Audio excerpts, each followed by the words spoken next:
अब तक हम पढ़ चुके हैं कि लेखक कहाँ जाते हैं, निबंधकार शिवालिक श्रृंखला जाते हैं और वहाँ पर अक्सर जाया करते थे और पेड़ों को देखते थे। तो उन्हें हमेशा ऐसा ही लगता है कि ये जो पेड़ हैं उन्हें मुस्कुराते हुए हमेशा अभिनंदन करते हैं।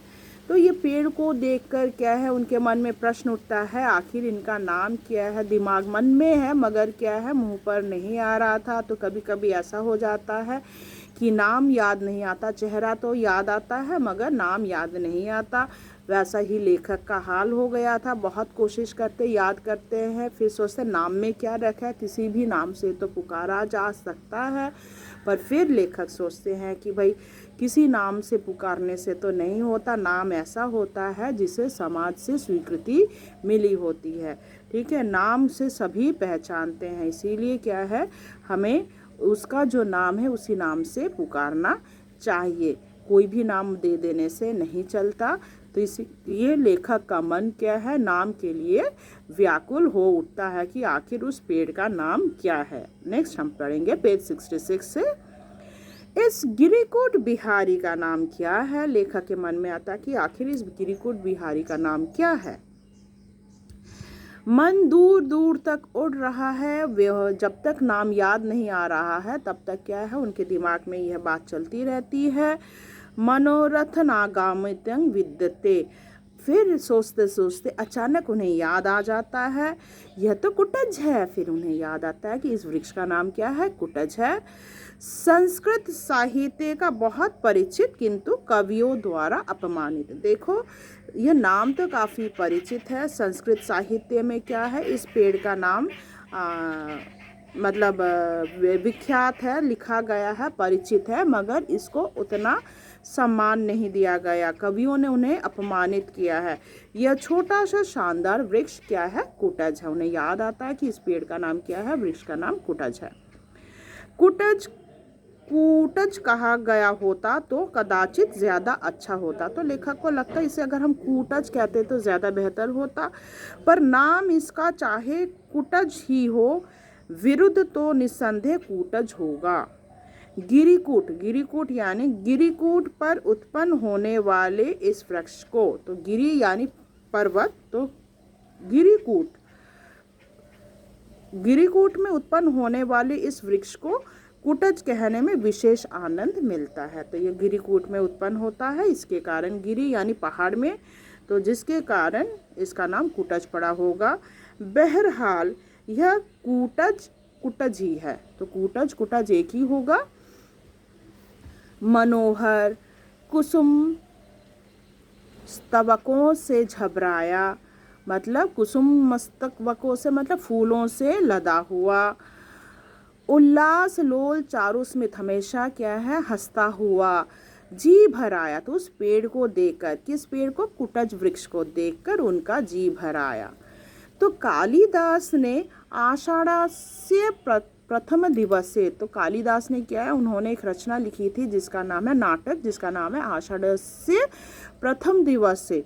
रामगिरी पर यक्ष को जब मेघ की अभ्यर्थना के लिए नियोजित किया तो कमबख्त को ताजे कुटज पुष्पों की अंजलि देकर ही संतोष करना पड़ा।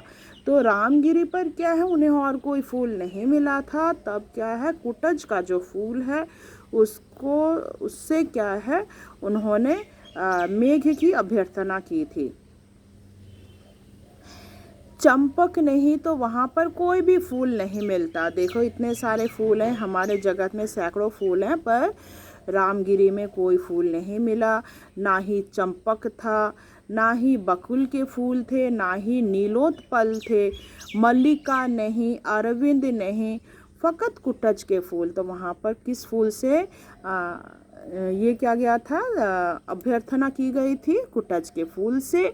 यह और बात है कि आज आषाढ़ का नहीं, जुलाई का पहला दिन है। तो लेखक कब जाते हैं, अंडरलाइन कर लेना, लेखक कब गए थे, शिवालिक में, मतलब रामगिरी में गए थे शिवालिक, तो वो है जुलाई का 1 जुलाई, जुलाई का पहला दिन है।